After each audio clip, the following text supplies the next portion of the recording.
The auctioneer's gavel came down like a full stop at the end of a sentence nobody had wanted to read aloud. Sold Wick Farm and its associated acreage, to the gentleman in the third row. Eleanor Whitcomb did not move. She stood at the back of the village hall in Nettleford, a market town folded into the green hush of the Yorkshire dales, and watched a stranger in a waxed jacket lift one finger to confirm that the land her grandmother had farmed for 51 years now belonged to a property consortium from Leeds. The land, that was, not the house. The house, a low, weather-bitten farmhouse with a slate roof that dipped in the middle like a tired spine, had been left to Eleanor. Only the house, and the 11 acres immediately around it, which the estate agent had described in her hearing as the worthless bit. She had heard him say it. He hadn't bothered to lower his voice. Empty farm, he told the consortium's man over lukewarm tea an hour before the sale. No livestock, no working equipment, soils gone to nothing. The old woman let it all slide the last decade. The niece gets the house and the scrubland sentimental value, I expect. The real money's in the outer fields. Eleanor had said nothing then, and she said nothing now. She had a talent for saying nothing that most people mistook for having nothing to say. She was 43, dressed in a gray wool coat 2 winters out of fashion, and to the room she was simply the niece, the quiet relative who'd come up from London for the funeral and stayed for the paperwork. Nobody in Nettleford knew what she did for a living. When asked at the wake, she'd said, "I work with old documents," and the vicar's wife had nodded kindly and moved on, satisfied that she'd met a librarian. She was not a librarian. The auctioneer's gavel came down like a full stop at the end of a sentence nobody had wanted to read aloud. Sold Marwick Farm and its associated acreage, to the gentleman in the third row. Eleanor Whitcomb did not move. She stood at the back of the village hall in Nettleford, a market town folded into the green hush of the Yorkshire dales, and watched a stranger in a waxed jacket lift one finger to confirm that the land her grandmother had farmed for 51 years now belonged to a property consortium from Leeds. The land, that was, not the house. The house, a low, weather-bitten farmhouse with a slate roof that dipped in the middle like a tired spine, had been left to Eleanor. Only the house, and the 11 acres immediately around it, which the estate agent had described in her hearing as the worthless bit. She had heard him say it. He hadn't bothered to lower his voice. Empty farm, he told the consortium's man over lukewarm tea an hour before the sale. No livestock, no working equipment, soils gone to nothing. The old woman let it all slide the last decade. The niece gets the house and the scrubland sentimental value, I expect. The real money's in the outer fields. Eleanor had said nothing then, and she said nothing now. She had a talent for saying nothing that most people mistook for having nothing to say. She was 43, dressed in a gray wool coat 2 winters out of fashion, and to the room she was simply the niece, the quiet relative who'd come up from London for the funeral and stayed for the paperwork. Nobody in Nettleford knew what she did for a living. When asked at the wake, she'd said, "I work with old documents," and the vicar's wife had nodded kindly and moved on, satisfied that she'd met a librarian. She was not a librarian. The estate agent, a broad-shouldered man named Roger Paget with a handshake he practiced on everyone, found her by the tea urn as the room emptied. "Miss Whitcomb, all done and dusted then. I'll not pretend it's the outcome you'd have wanted, but between us, the house is more than fair for what it is. You'll want to sell it on, I expect. I can put you in touch with someone. These old farmhouses, they're money pits.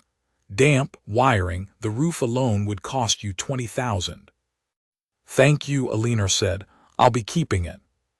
Paget blinked, keeping it to live in. "For now." "Well," he recovered his smile, "it's your inheritance. Only, and I say this as a kindness, there's nothing up there, love. 11 acres of rough grass and a barn that ought to be condemned. Your grandmother was a lovely woman, but the last few years she wasn't, shall we say, managing. Whatever you're hoping to find, there's nothing to find." Alina looked at him for a moment longer than was comfortable. It was a look she had used across boardroom tables and conservation lab benches, and once across an interview table in a building she was not permitted to name, a look that gave nothing back, that simply received. Paget shifted his weight. "I appreciate the advice," she said and left. The farmhouse sat at the end of a rutted track 1.5 miles above the village, where the dry stone walls gave up their neat geometry, and the fell rose in long brown swells toward a sky the color of pewter. Alina drove up in her grandmother's ancient Land Rover, which had started on the third try and smelled of diesel and old dog, though the dog had died 2 years before Margaret Whitcomb herself. She let herself in through the kitchen door, which had never been locked in living memory. The house received her in silence. It was cold, with the particular cold of a place recently emptied of a person, not the cold of an unlived house, which is neutral, but the cold of an interruption. Margaret's coat still hung on the hook. Her boots still stood by the door, caked with the mud of a last walk. On the deal table, a mug, washed and upturned on the draining board by some neighbor's tidy hand, and beside it a note in the district nurse's writing, "Sorry for your loss. Milk in fridge is off, sorry, threw it out, Anne." Alina set down her bag. She stood in the middle of the kitchen and let the house tell her what it wanted to tell her, which was a habit from her work and not, she would have insisted, sentiment. Her grandmother had summoned her 3 weeks before the end. Not summoned, Margaret would never have used a word that grand. She had asked her up in a phone call that had lasted 4 minutes, most of it about the weather and the price of feed she no longer bought. And then at the very end, in the flat voice she used for things that mattered, "When I'm gone, Ellie, the outer fields'll be sold. Let them go. But the house and the near ground, you keep that. Promise me. Don't let the near ground go to strangers. There's more to it than the agent'll tell you." And Alina, who had learned long ago not to ask her grandmother direct questions she wasn't ready to answer, had said, "I promise," and Margaret had said, "Good girl," and hung up. "There's more to it than the agent'll tell you." Alina had turned that sentence over in her mind for 3 weeks. She was, by profession, a person who turned sentences over, a person for whom the gap between what a document said and what it meant was not a curiosity but a living. But she had assumed at first that her grandmother meant something ordinary, family feeling, the particular value a place holds for the people who bled into its soil. Then she'd found the map. It had been in the funeral papers of all places, folded inside the deed to the house, which the solicitor had handed her in a manila envelope with the death certificate and the will. Not the modern deed. An older one, hand-drawn, the ink gone the brown of dried blood, dated 1863 and stamped with a seal she didn't recognize. And across the 11 acres of worthless near ground, in a hand quite different from the surveyor's, a fine, educated, urgent hand, someone had written 3 words. "Do not dig." Alina Whitcomb had spent 20 years learning to read the things people wrote when they were frightened. And she knew, the way she knew her own name, that nobody writes "do not dig" about a field where there is nothing to find. To understand what Alina did next, you would have to understand what she was, and that was a thing she had spent most of her adult life not explaining. Officially, on the 2 occasions in 20 years anyone had required an official answer, she was a historical documents consultant. She authenticated things. Manuscripts, deeds, ledgers, the paper wreckage of estates and institutions, and now and then nations. She could tell you from the iron gall corrosion of a signature whether a will had been signed in 1840 or forged in 1980. She could read a palimpsest, a water stain, a censor's redaction. She had testified, quietly, in 3 inheritance disputes that had reshaped the fortunes of families whose names were on the sides of buildings. That was the official version, and it was true, and it was perhaps a third of the whole. The rest of it lived under agreements she had signed in rooms with no windows.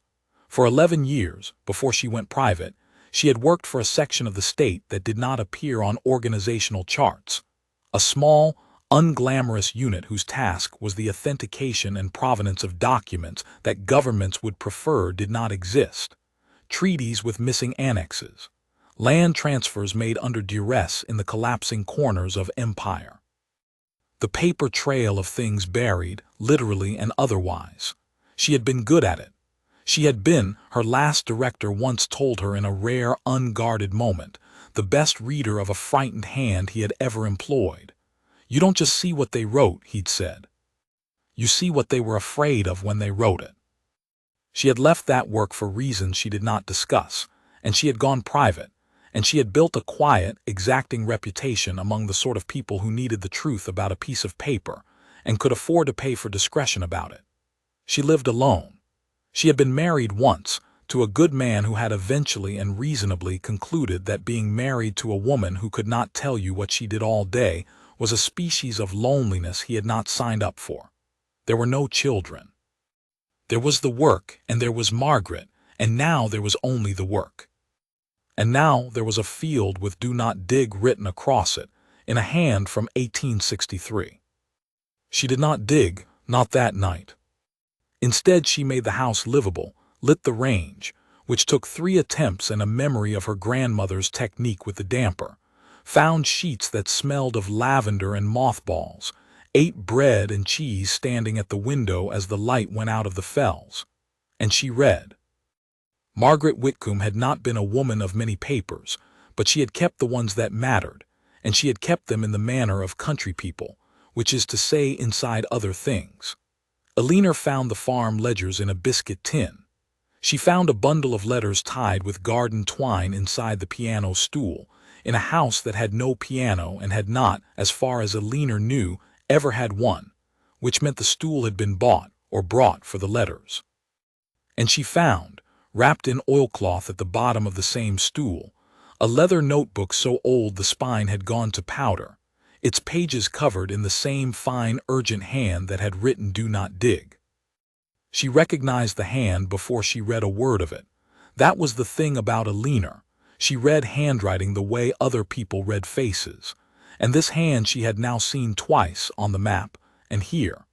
The same person, writing across a span of what the ink and the paper told her was several years.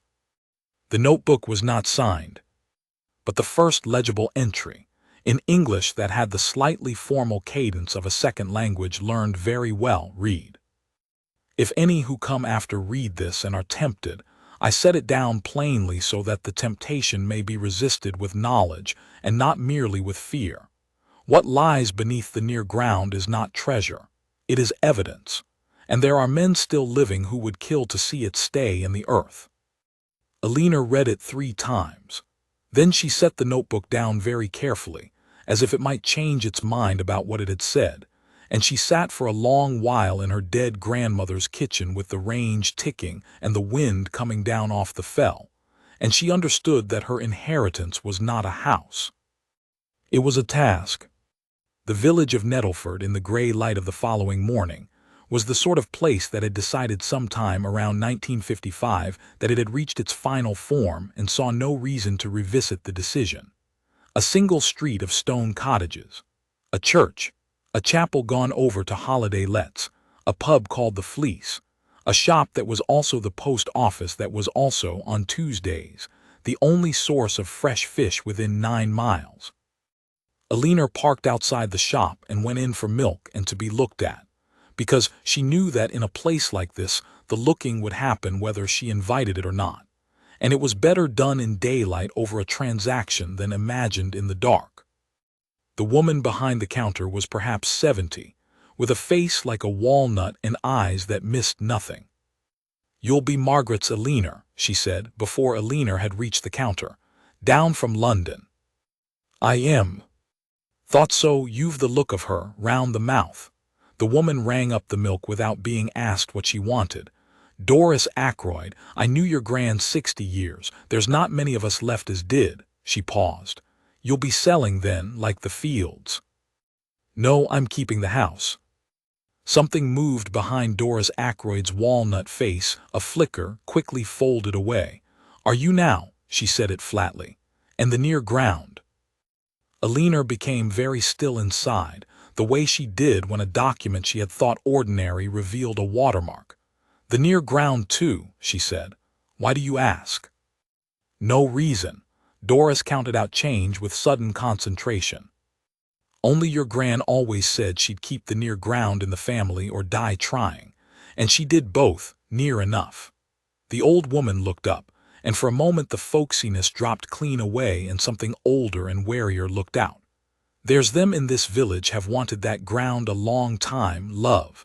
Longer than you'd think. You want to be careful who you let up that track." "Who's wanted it?" But the shop bell had rung, and a man had come in, big, ruddy, expensively dressed for the country in the way that told you he wasn't of it, and Doris Ackroyd's face closed like a shop at dinner time. "Morning, Mr. Sedgwick," she said, in a different voice entirely. The man's eyes went to Alina and did a swift, professional appraisal, coat, boots, the set of her, and filed her she could see as no one. "Doris," he said, 20 Bensons and a telegraph." And then to Alina with a smile that had a lot of very good dental work in it, "You'll be the new owner up at Marwick. James Sedgwick, I'm sorry for your loss. Your grandmother was a character." "Thank you. Word of advice, since you're new to it, that house is a liability. Roof's gone, the near ground's waterlogged half the year. If you're minded to sell, I'd be glad to take it off your hands. Cash, no fuss, well over the odds. I've an interest in the area." He handed Doris a note. "Think about it, no hurry." But there was hurry in it. Alina heard the hurry the way she heard a forged date, the tiny wrongness under the smooth surface. "I'll think about it," she said, which was true, though not in the way he meant. He left. Alina watched through the window as he crossed to a very clean Range Rover and made a phone call before he'd even closed the door, and she watched his face as he made it, and she read on it the particular animation of a man reporting a complication. "That's one of them," Doris Ackroyd said quietly behind her. "That's the one who's wanted it longest."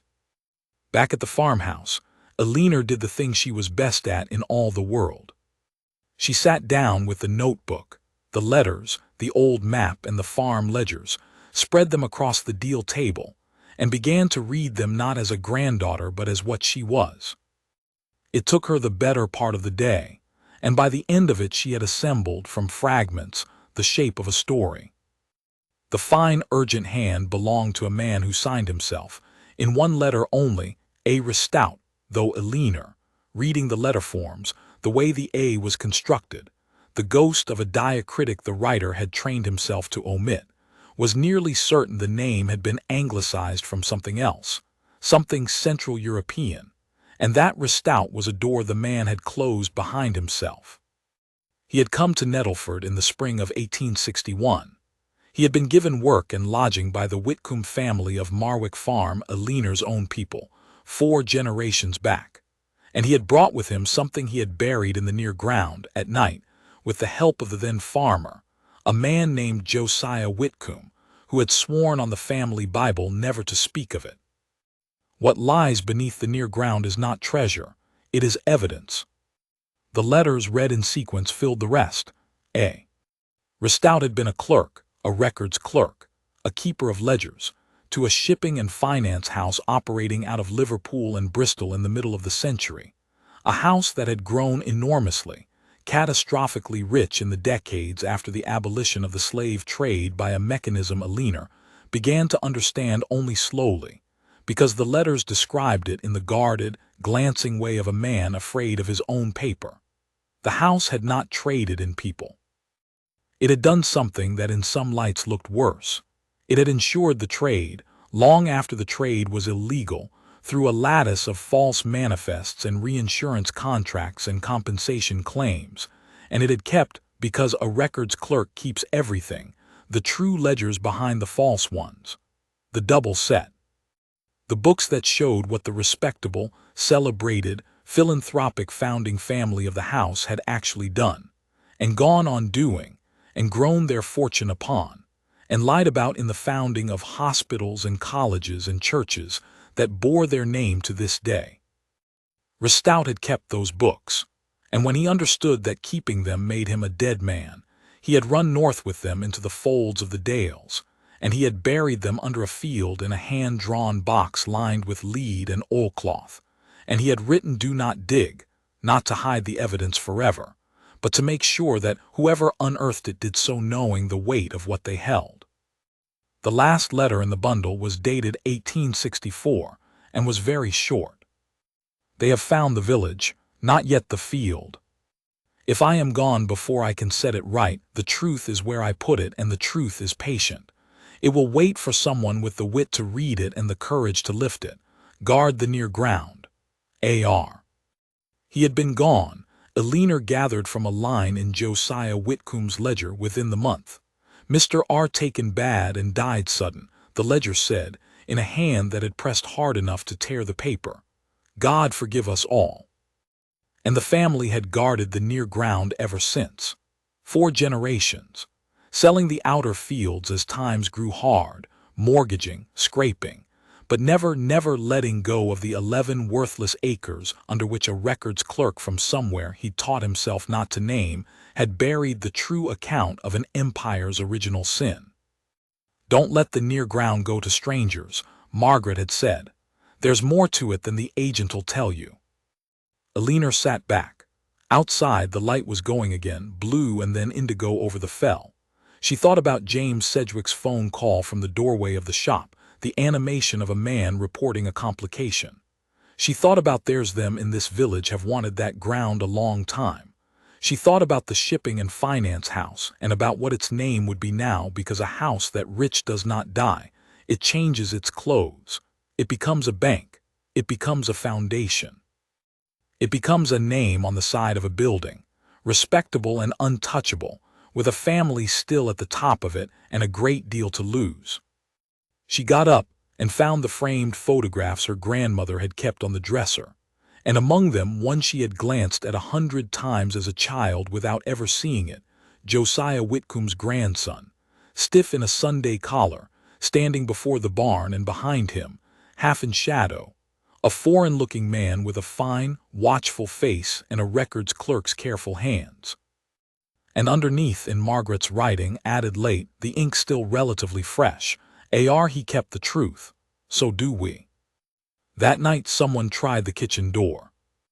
Eleanor was awake. She slept badly in unfamiliar houses, a professional deformation, and she heard the latch lift slowly, with the care of someone who knew that the door had never been locked and was surprised to find it now bolted, because she had bolted it. The first thing she had done was bolt it. She lay still. She heard the soft grind of a boot on the flags of the yard. She heard, after a long moment, the footsteps retreat, and an engine start somewhere down the track, well below the house, where it had been left so as not to be heard on the way up. In the morning there were boot prints in the mud of the yard, and by the barn, where the near ground began, someone had driven a thin metal probe into the earth. The kind used to test for what lies below in a neat grid, 6 holes before, presumably, the bolted door had told them the niece was not as absent, or as asleep, as they'd hoped. Eleanor crouched and looked at the probe holes for a long time. Then she straightened and looked down the track toward the village, and toward the clean Range Rover and the man with the good dental work and the interest in the area, and toward, behind him, whatever old and respectable name was even now being told on a phone that the worthless field had passed to a woman who was keeping it. She was, the village had decided, no one, the niece. The quiet one who worked with old documents. Eleanor Whitcomb went back inside, sat down at the deal table and drew toward her the leather notebook, the letters, and a fresh sheet of paper. At the top of the paper she wrote a single line in her own clear hand, the hand of a woman who had spent her life reading what frightened men wrote, and who had just been handed the most frightened, most patient document of her career, and told to lift it. "They think there is nothing beneath this field," she wrote. "Let them." And beneath the near ground, wrapped in lead and oilcloth, and 160 years of a family's kept promise, the truth waited, patient, for someone with the wit to read it and the courage to lift it. She had, it seemed, inherited both. The probe holes told Eleanor 2 things, and she considered both over strong tea at the deal table while the frost burned off the yard. The first was that whoever had come in the night knew, or strongly suspected, that something lay under the near ground, not merely that the field had value, but that it had a specific value buried at a depth worth probing for. That knowledge had survived 160 years on the other side, the way her family's had survived on hers. Two lines of memory, running parallel down the generations, one guarding and one hunting. The second was that they did not yet know precisely where. 6 probe holes in a neat grid was a search pattern, not a strike. If they'd had Ristout's map, the map now folded in Aliner's coat pocket, with "do not dig" across it in a dead man's hand, they would not have needed to guess. So the map, at least, was hers alone. That was an advantage, and Aliner had spent her career learning that advantages are only worth what you do with them before the other side notices you have won. She did not dig. She wanted very badly to dig. The pull of it was physical, the buried account of a great crime lying a spade's depth beneath her boots. But Aliner Whitcomb had unearthed enough documents in her life to know the one rule that amateurs always broke. The object is worthless without the chain. A lead-lined box hauled out of a Yorkshire field by its owner, unwitnessed, unrecorded, was not evidence. It was an anecdote. The men who had grown rich on the original crime had 160 years of respectability, and she had no doubt a great deal of money with which to save forgery, fantasy, a lonely woman who found some old papers and invented a story around them. If she was going to lift what Ristout had buried, she was going to lift it in a way that could never afterward be unlifted. Provenance, witnesses, an unbroken, unarguable chain from the earth to the truth. That was, as it happened, the exact thing she was better at than almost anyone alive. She spent the morning not digging. She spent it establishing who James Sedgwick was. The farmhouse had no internet and a phone signal that lived, capriciously, on one flagstone by the kitchen window. Aliner stood on the flagstone with her laptop tethered to her phone and did the patient, unglamorous work that was the real substance of her profession, and which no one ever put in the films. She read public records. James Sedgwick, it turned out, was a local property developer of middling scale and rising ambition, the sort of man who owned things through other things. But Aliner did not stop at James Sedgwick, because James Sedgwick had made a phone call from the doorway of a village shop with the face of a man reporting to someone, and it was the someone she wanted. She followed the money the way she followed a provenance, not forward from the object but backward from the claim. Sedgwick's development company had a single significant investor, a family office registered in Jersey. The family office managed the affairs of a charitable foundation. The foundation bore a name Aliner had been half expecting since the moment she'd understood what Ristout had buried, because it was a name that was on the side of a hospital wing in Liverpool, and a library at a northern university, and a concert hall, and a great deal of very deliberate, very expensive good works. The Calendar name. The Calendar Foundation. The Calendar Wing. The Calendar chair in colonial history, that one made Aliner put her tea down. And behind all of it still, after 160 years, the Calendar family whose founding fortune had come, said the authorized biography she found on the Foundation's own website. From shipping and mercantile finance in the great age of Liverpool's commercial expansion, and whose current head, Sir Anthony Calendar, was a philanthropist, a former trustee of 2 national museums, and the recipient 3 years earlier of a knighthood for services to heritage. Services to heritage. Aliner read it twice. A house that had buried the truth of its founding under a lattice of false manifests and reinsurance frauds, now knighted for its stewardship of the past. There was a symmetry to it so complete it was almost admirable if you did not think too hard about what it stood on. And the Calendars wanted a field in Nettleford, wanted it enough to send probes into it in the dark, which meant that they, too, had kept a line of memory running down the generations, the memory of a records clerk who had run north with the true books and had never been found, and whose books had never surfaced, and who had therefore remained, for 160 years, the single loose thread in an otherwise perfect garment. Somewhere in the Calendar family, the knowledge had been passed down like an heirloom curse.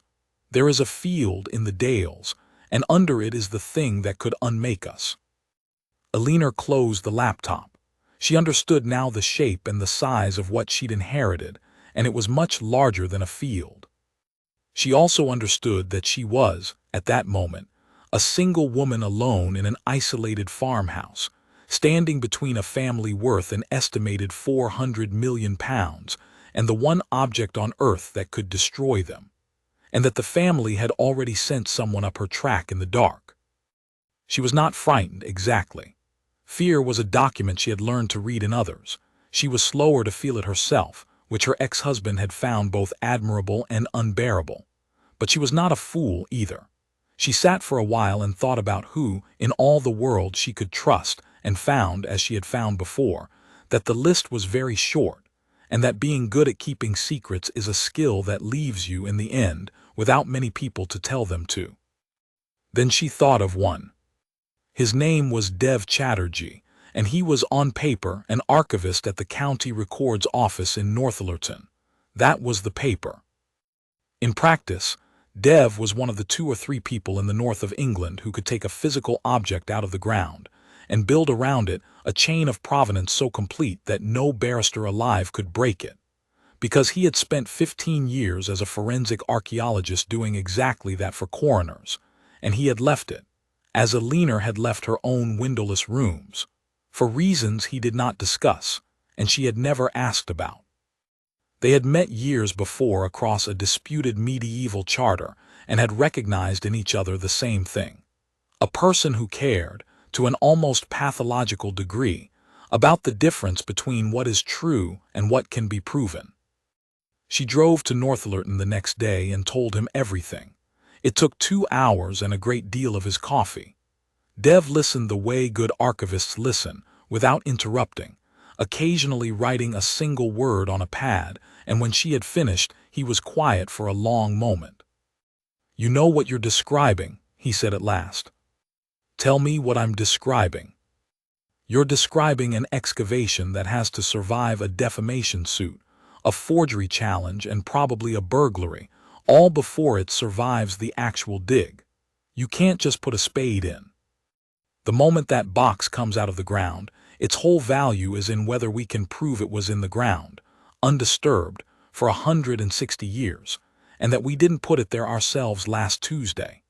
He tapped his pad. "You need stratigraphy.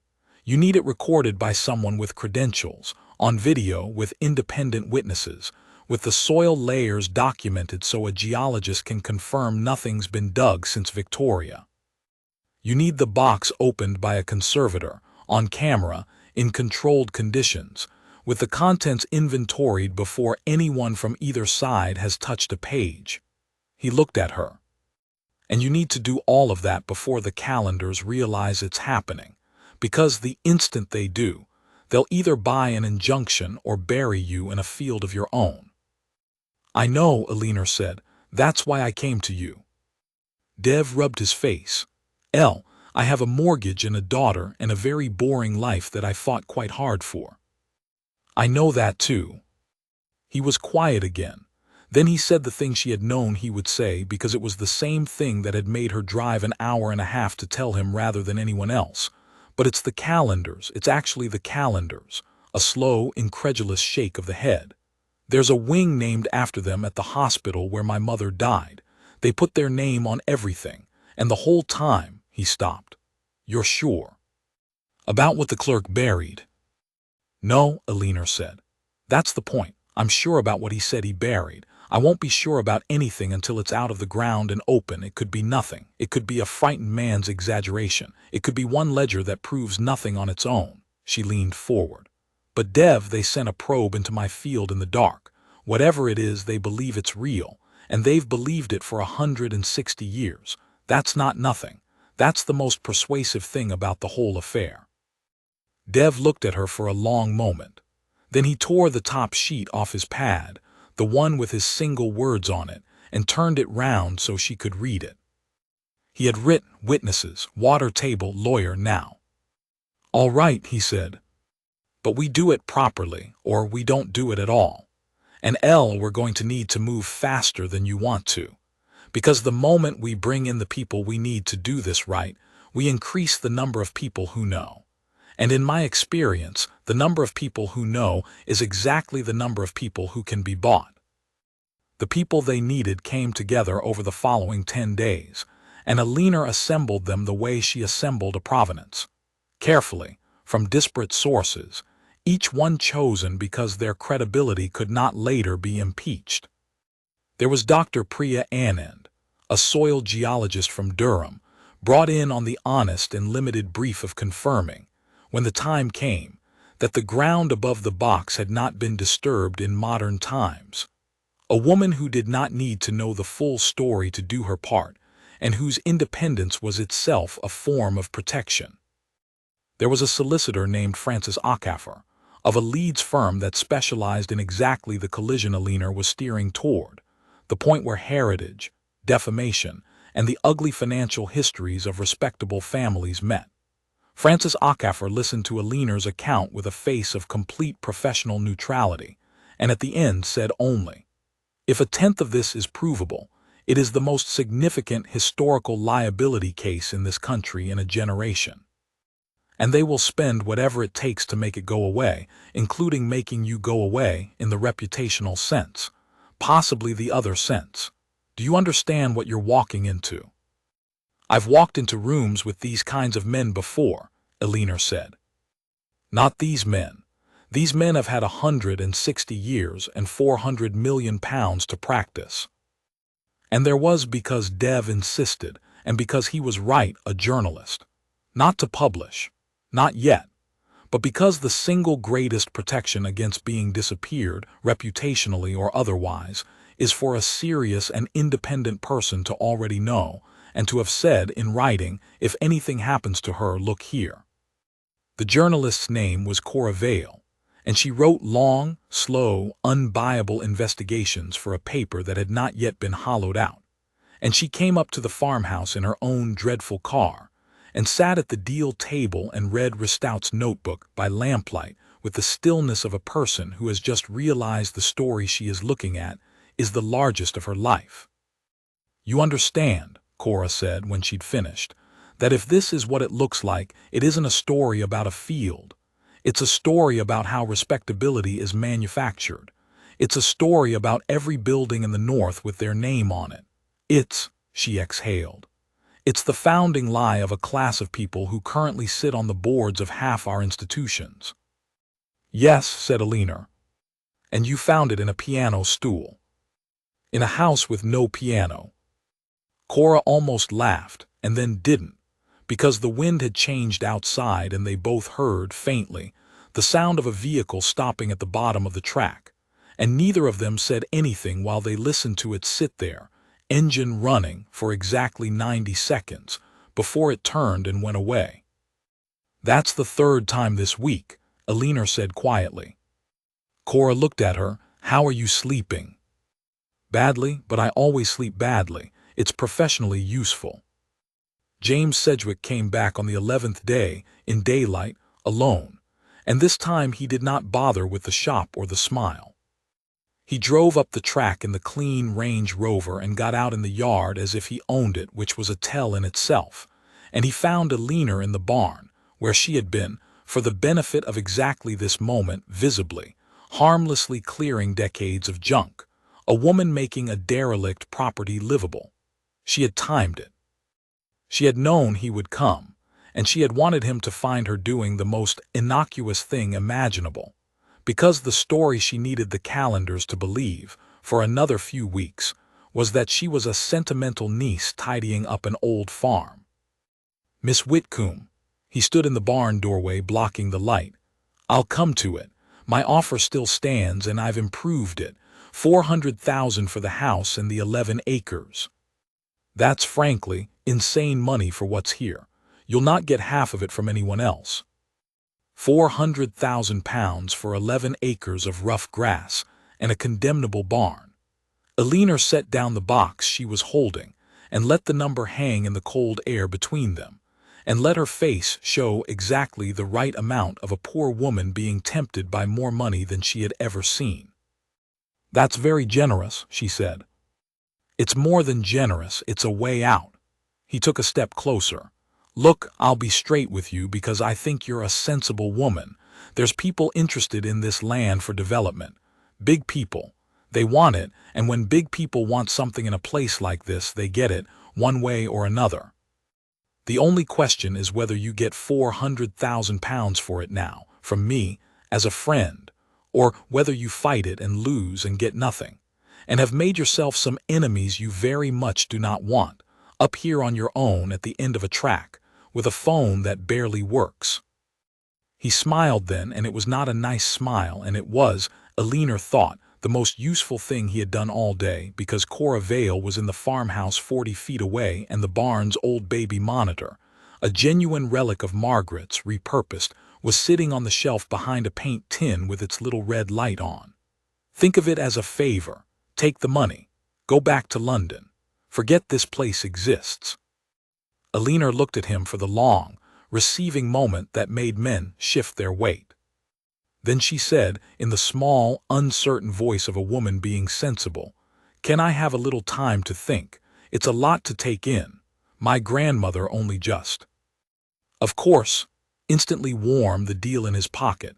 "Of course, take a week, but Miss Whitcomb," he turned in the doorway and the warmth thinned, "a week, not a month. Some offers have a way of expiring." And he was gone, and the Range Rover took the ruts of the track too fast on the way down, the way a confident man does. Alina stood in the barn for a moment.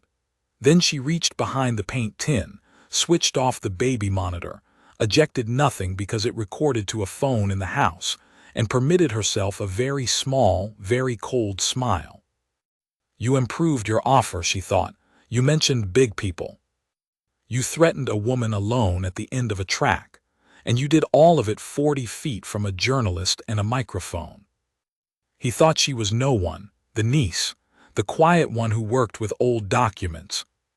She went back into the house, where Cora Vale was staring at the phone with an expression of professional joy so intense it was almost frightening, and Francis Acaffer's number was already ringing on the speaker, and outside the light came down blue and then indigo over the fell, over the near ground, over the lead-lined box that had waited 160 years and could, Alina now judged, wait just a very little longer, until she was ready to lift it in a way that no amount of money on earth could put back in the ground.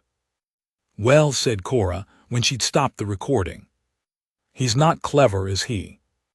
"No," Alina agreed, "but the people behind him are. He's the part they can afford to lose." She sat down at the deal table and drew the map toward her and Ristout's patient, frightened, 160-year-old hand. "It's the ones who never come up the track we have to worry about, and it's time," she said, "to make them come up the track."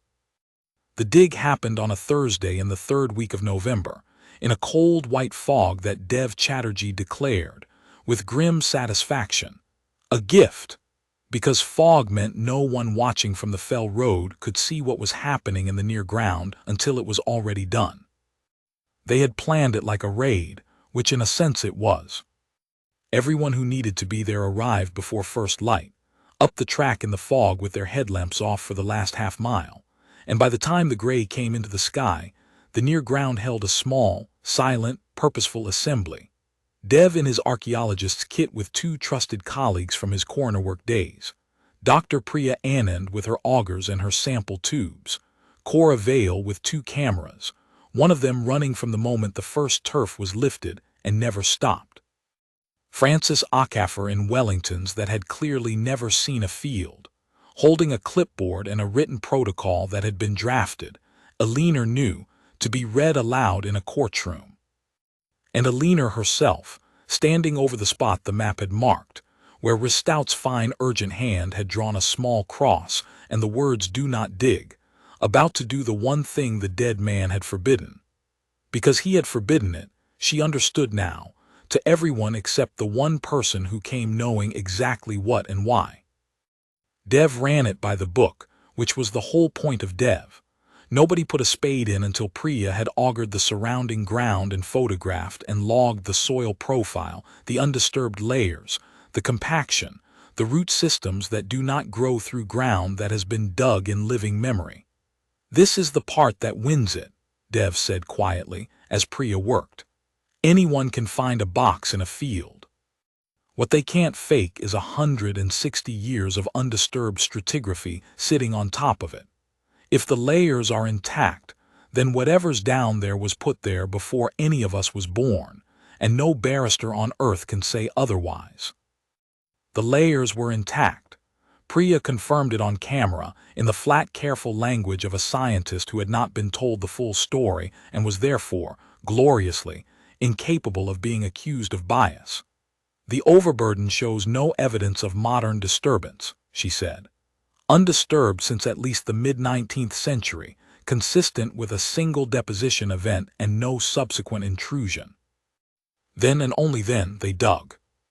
It took most of the morning, because Dev would not be hurried, troweling down through the decades with the patience of a man diffusing something, logging every layer, every fleck of charcoal, the fog beating on everyone's hair and the only sounds the scrape of the trowel and the tick of the cameras.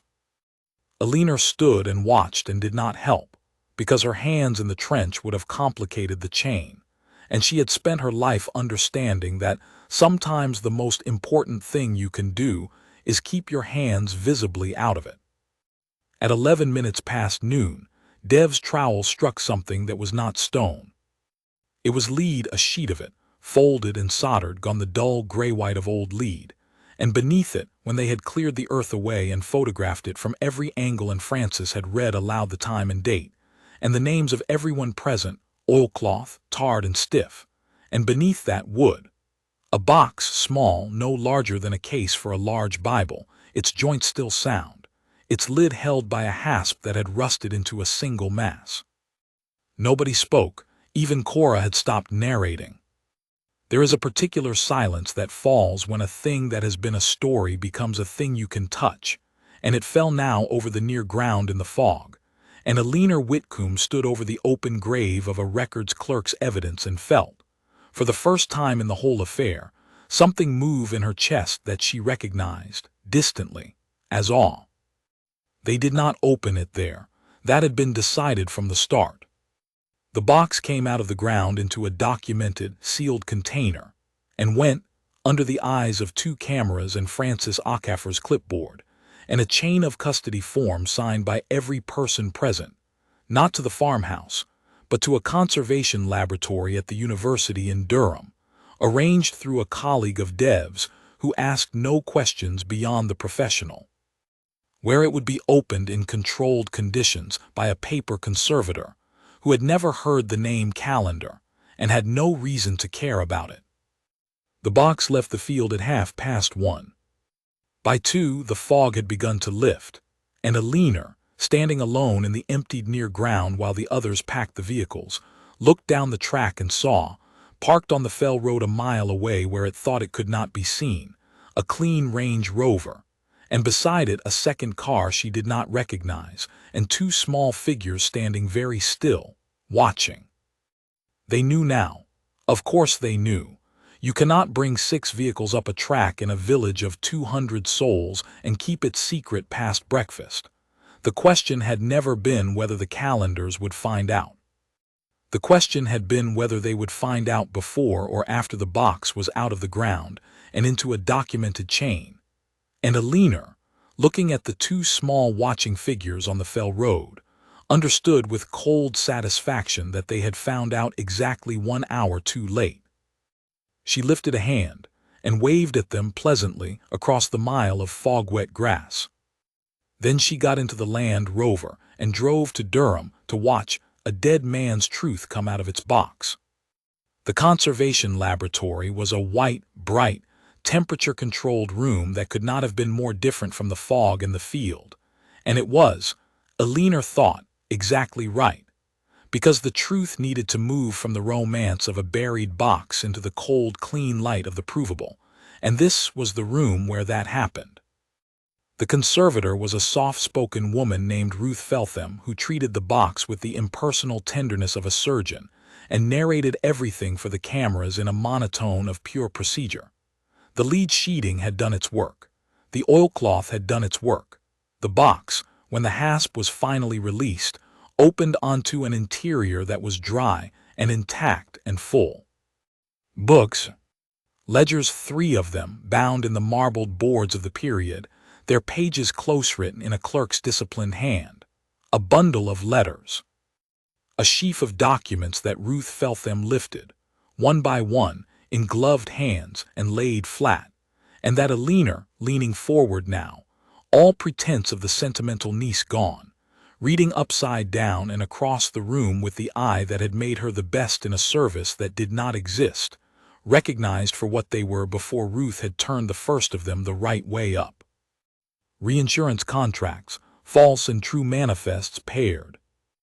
And most of all, the ledgers, the double set, the respectable books and the real books, kept side by side by a clerk who understood that the second set was his death warrant and had kept it anyway, because some men, faced with the choice, keep the truth. It took Alina 3 days, working with Ruth and Dev, to establish even the outline of what the box contained. But the outline, when it emerged, was this. The house that became the Calendar fortune had, in the decades after abolition, run a systematic and enormous fraud, insuring cargoes it knew to be human, filing false compensation claims, and laundering the proceeds through a lattice of shell partnerships into the respectable shipping and finance business that the authorized biography celebrated. The false ledgers, the ones the family had presumably kept and burned or lost or simply relied upon the passage of time to erase, showed a clean and lawful trade. The true ledgers, kept by A. Restout because it was his job to keep them and his conscience to keep them safe, showed everything. The real cargoes, the real routes, the real names of the men who signed off on it, generation by generation in their own hands. Including, and this was the thing that made even Frances Acaffer sit down when Alina told her, a signature that recurred, across the worst of it, belonging to the founder of the house, whose portrait hung, Cora Vale confirmed with a single grim phone call, in the entrance hall of the Calendar Foundation to this day, beneath a brass plaque describing him as a pioneer of ethical commerce and a friend to the abolitionist cause. He had funded abolitionists, the true ledgers showed, with money made from continuing the very trade they fought. He had bought his monument with the proceeds of the crime it commemorated. And a records clerk from somewhere he taught himself not to name had buried the proof under a Yorkshire field and written "Do not dig" across it, and then died sudden, God forgive us all, so that 160 years later a woman the village had decided was no one could lift it into the light. This isn't a historical curiosity, Frances Acaffer said very quietly when she understood the full shape of it.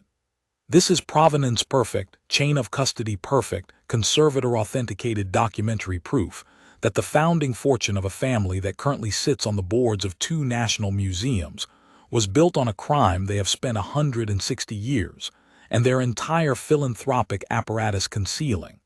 She looked at Alina. Do you understand what you have?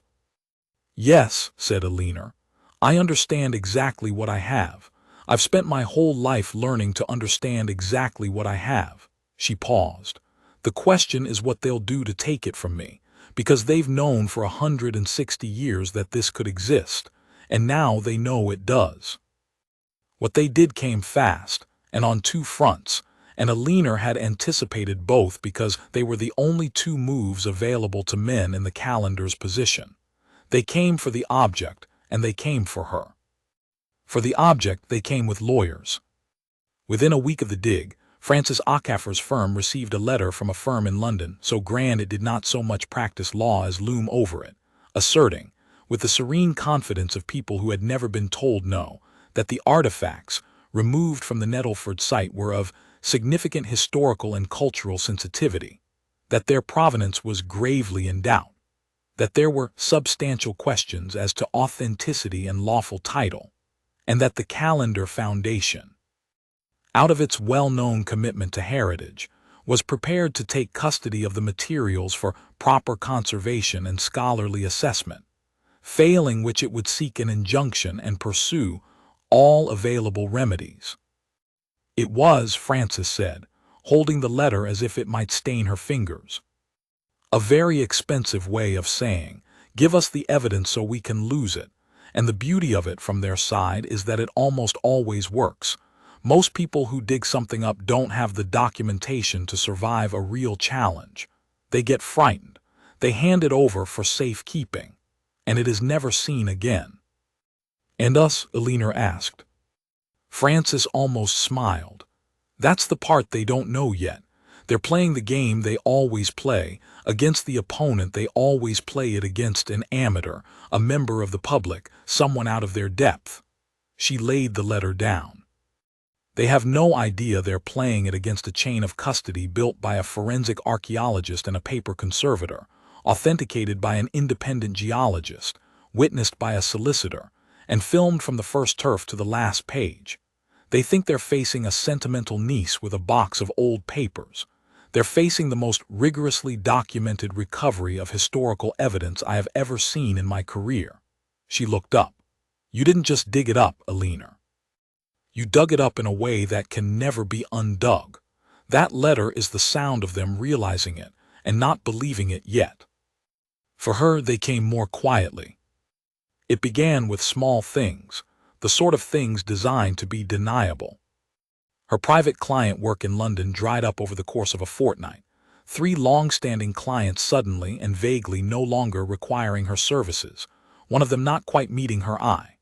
A story appeared in a mid-market paper, sourced to friends of the family, about a London documents dealer who had descended on a grieving village and was exploiting a dead woman's estate in pursuit of a conspiracy theory about a respected charitable family. Her name was not used. It did not need to be. And then, on a gray afternoon, a man she had never seen came up the track, not Sedgwick, someone smoother, someone who introduced himself as being from the family office, and sat at her deal table uninvited and talked, pleasantly, for 20 minutes, about how difficult things could become for a woman alone, professionally, reputationally, and how much simpler life would be, and how generous the family could be to those who were sensible, and how very unfortunate it would be if certain forged documents were to be found among the materials she was so unwisely refusing to hand over, documents that might, he said, looking around the shabby kitchen, raise questions about how they got there. He was threatening to plan a forgery in the evidence, to poison the well so that the true ledgers could be dismissed as the work of the woman who had already, been caught planting fakes. It was, Eleanor thought, listening to him with her receiving face, a genuinely clever move, and it was the move of a man who did not know who she was. Because forgery, the detection of it, the anatomy of it, the exact iron gall chemistry and paper fiber analysis and handwriting forensics by which a planted document is caught, was not a threat to Eleanor Whitcomb. It was her native tongue. It was the thing she had done in windowless rooms for 11 years for a service that did not exist. The Calendars had reached, in their confidence, for the one weapon in the entire arsenal against which their target was not merely defended, but expert. That's very interesting, she said when he had finished. Would you say that again, only a little louder? My phone's on the shelf behind you, and I don't think the microphone quite caught the part about the forged documents. The man from the family office stopped talking. You should tell Sir Anthony something for me, Eleanor said, standing, in the small kitchen at the end of the track that they had all decided held no one of any consequence. Tell him the materials are already digitized, already authenticated by 3 independent parties, already lodged in sealed copies with a solicitor, a journalist, and 2 other locations he will not find. Tell him that the chain of custody is complete and filmed and cannot be broken by any injunction, any forgery, or any accident that might befall me. In fact, tell him that anything befalling me is the single most catastrophic thing that could happen to the family, because it would move this from a legal story to a very different kind of story, and Cora Vale has a draft ready for exactly that eventuality. She opened the kitchen door onto the cold and the fell. And tell him one more thing. Tell him I know what a records clerk named A. Ristout buried in this field, and why he died the month after he buried it, and God forgive us all. Tell him the truth is patient. Tell him it waited 160 years for someone with the wit to read it and the courage to lift it. She held the door. Tell him it found her. The man from the family office left without his pleasant smile, and Alina stood in the doorway and watched his car go down the track. And behind her on the deal table the true ledgers of the House of Calendar lay open in the gray light, copies now. The originals sealed in Durham. The real books that the real men had really signed, patient, provable, and lifted at last beyond any power on earth to put them back in the ground. She had promised her grandmother she would not let the near ground go to strangers.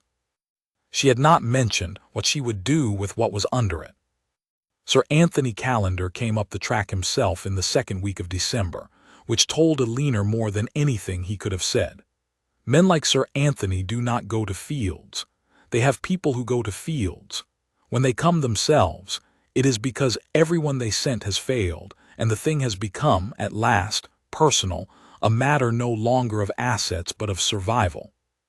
She had known he would come, and she had prepared the ground in every sense. He arrived in a Bentley that was absurd on the rutted track, driven by a man who stayed in the car, and he came to the kitchen door because there was no other door, and Alina let him in and gave him tea in her grandmother's second-best mug, and watched a man worth £400 million sit at a deal table in a farmhouse at the end of the world and try to work out how he had come to be there. He was handsome in the maintained way of the very rich, silver-haired, beautifully dressed for the country by someone who understood the country better than he did. He had the voice they gave you at the schools they went to, and the ease, and underneath the ease, when she looked with the eye that read frightened hands, the thing she was looking for, fear. Not much of it, but there. A man does not drive a Bentley up a farm track to a kitchen he despises, unless something has frightened him very badly. Miss Whitcomb. He turned the mug a quarter turn on the table, a small fastidious tell. I've dispensed with the intermediaries. I find they complicate things. I'd rather speak plainly, one adult to another. Please do. You have some documents. You believe they say something about my family. I'm here to tell you, personally and sincerely, that whatever you think you found, it is not what you think, and that pursuing it will destroy you, not because I wish it, but because that is simply how these things go. You are a private individual of modest means. My family has resources you cannot imagine. This is not a threat. It is a weather forecast. He smiled, and it was a good smile, a warm smile, the smile that had raised hundreds of millions for hospitals and libraries and chairs in colonial history. So, I've come to make you an offer that I think, when you've considered it calmly, you'll see is the only sensible course. £2 million. For the documents, the copies, and a confidentiality agreement. You would never have to work again. You could keep the farm. You could keep your grandmother's house. And this, he gestured gently at the near ground beyond the window, could stay what it has always been. Quiet. £2 million. Alina let it sit in the air of the kitchen, and she looked at Sir Anthony Calendar with her receiving face, and she understood that this was the moment the entire affair had been traveling toward. The moment the powerful man, confident, influential, certain, made his final offer to the woman he had decided was no one. May I ask you something first, she said. Off the record, there's no recording. You can check my phone, it's in the other room. It was in the other room. There were other recordings in other places, but this conversation she wanted honest, and honest meant unrecorded, because a man will say true things when he believes they can be denied. I'm curious. How long has your family known? Something flickered in the silver-haired ease. Known what? About Ristout. About the field, about what he buried. She watched him. You've known for 160 years, haven't you? It's been handed down, the one loose thread. The clerk who ran north and was never found and whose books never surfaced. I imagine each head of the family is told when they come into it. There is a field in the dales, and under it is the thing that could unmake us. And each of you has spent your tenure hoping it stays buried and buying the land when you could and sending men in the dark when you couldn't. She tilted her head. It must be exhausting, inheriting a fear like that. I inherited the other end of it. My family were told to guard it. Yours were told to fear it. And here we are, at the two ends of the same secret, in my grandmother's kitchen. Sir Anthony Callender was very still.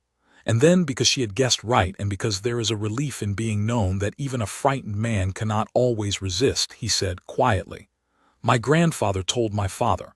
My father told me on his deathbed. He held my hand and he told me about a field, and I thought for years he'd been rambling. The morphine." A pause.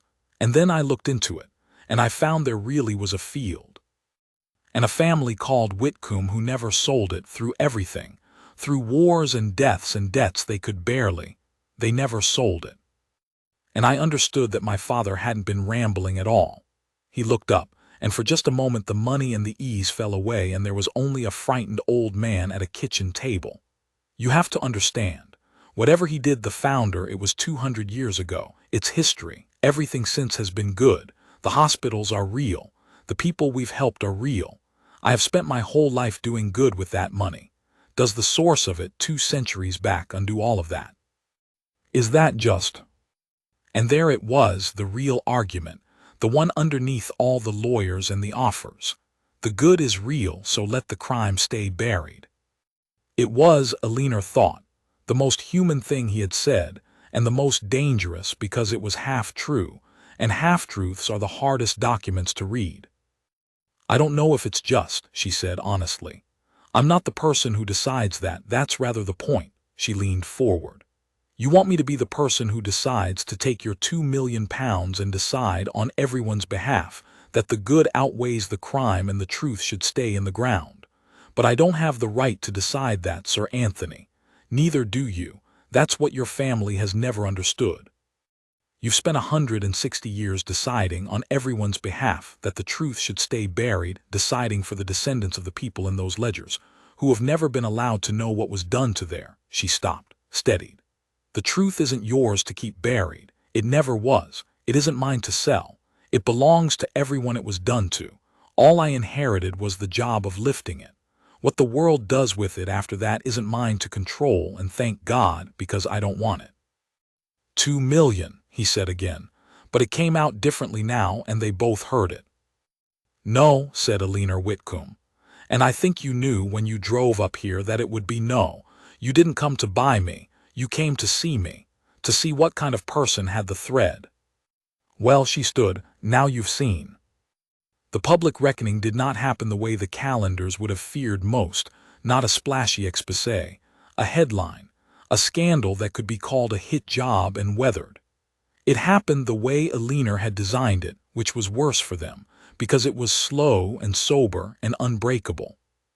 Francis Acafer filed first, a claim in the High Court, brought on behalf of Alina, and a coalition of descendant and historical organizations that Cora Vale's careful groundwork had quietly assembled, seeking a declaration as to the authenticity and provenance of the recovered documents and their proper disposition into public archive. It was framed not as an attack, but as a request for the court to confirm what 3 independent experts had already established, that the documents were genuine, that they had lain undisturbed since the 1860s, and that they showed what they showed. The Callender's Grand London firm moved to challenge the authenticity, exactly as Francis had predicted, and walked, exactly as Francis had predicted, into the single worst possible ground on which to challenge Alina Whitcomb. Because at the authenticity hearing, the family's counsel stood up and suggested that the documents might be forgeries, modern fabrications, planted, unreliable, and Francis Acafer rose and said mildly that her client would be happy to address the question of forgery, as her client had some small experience in the field. And Alina took the stand. She had spent her whole life not explaining what she was. She explained it now once completely, in a courtroom, under oath, The documents consultancy. The 11 years before it in a section of the state that did not appear on organizational charts. The authentication of provenance for documents governments would prefer did not exist. The reading of frightened hands. The Calendar's counsel, who had risen to accuse a sentimental niece of forgery, found himself cross-examining one of the country's foremost authorities on documentary forgery about whether the documents she had recovered might be forged. And it went, for the Calendars, approximately as well as could be expected. Alina walked the court through the iron gall corrosion, the paper fiber analysis, the ink caging, the handwriting continuity across 3 decades of the clerk's life, the stratigraphy Priya Anand had logged, the chain of custody Dev had built, the film Cora had shot. She did it without heat, without triumph, in the flat voice she used for things that mattered, and by the end of it the suggestion of forgery had not been rebutted so much as dissolved.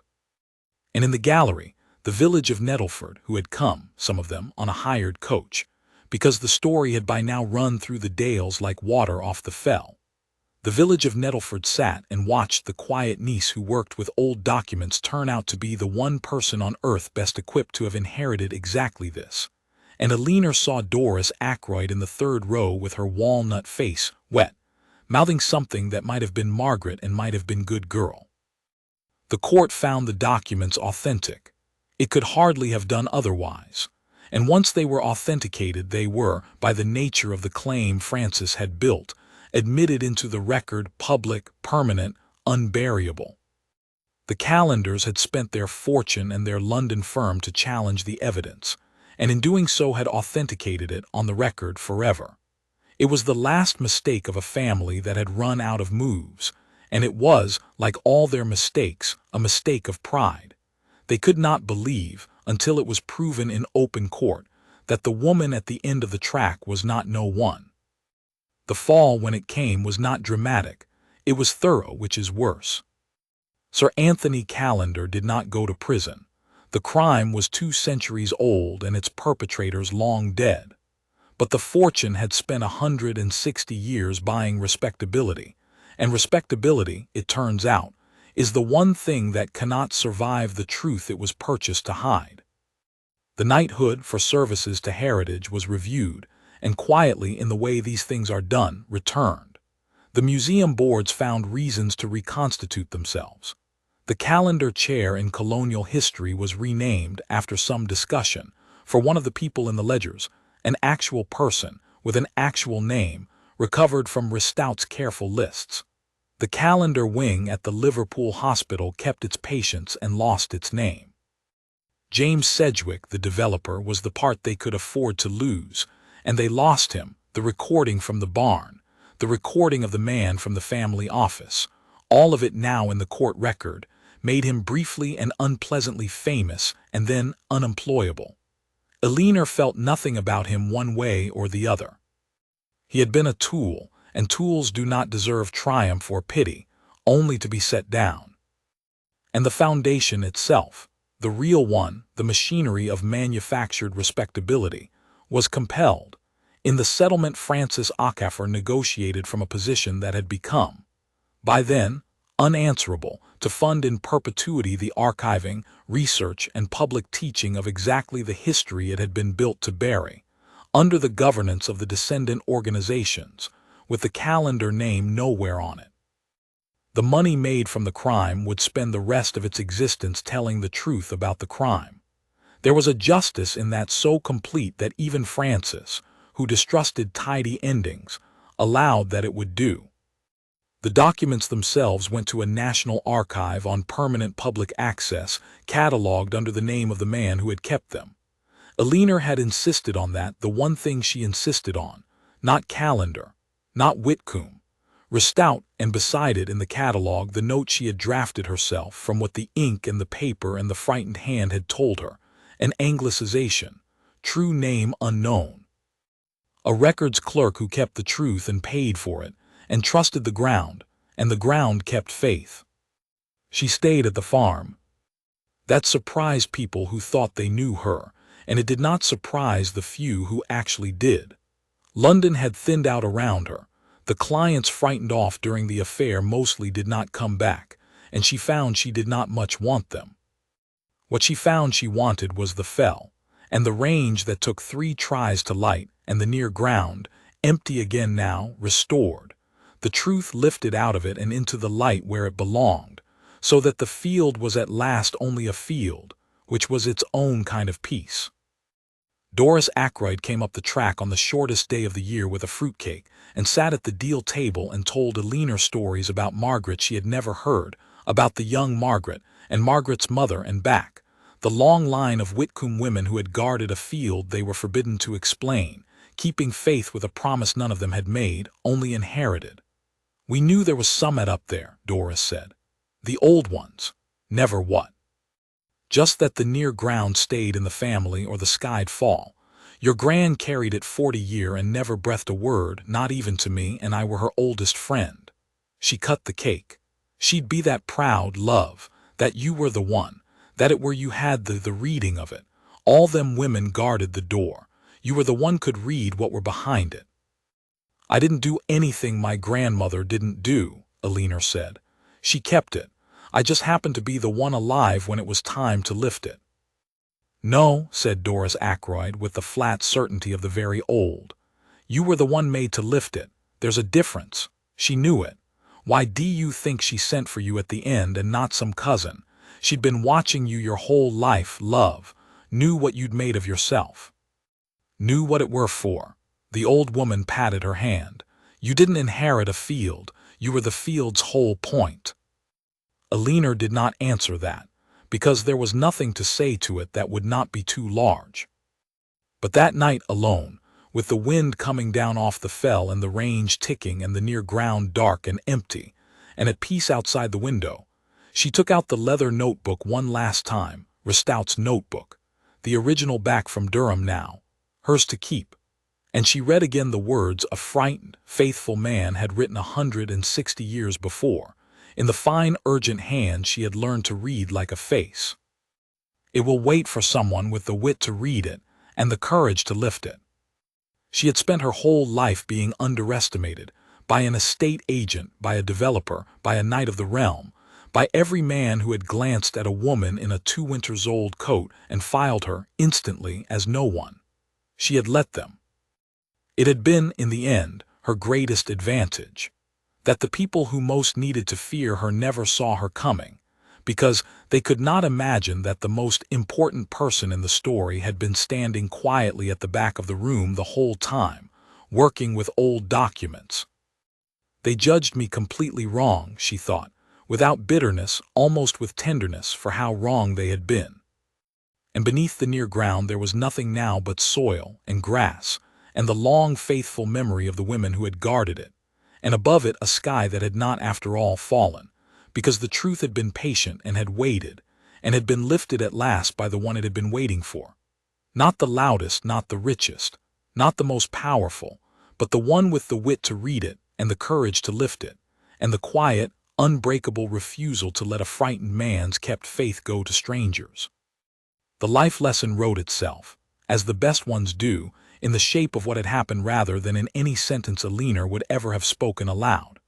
That the world is full of people it has decided are no one, standing quietly at the backs of rooms, and that respectability bought with a buried truth is only ever borrowed, and the ground keeps faith, and the truth is patient, and it waits, sometimes for generations, for the one with the wit to read it and the courage to lift it.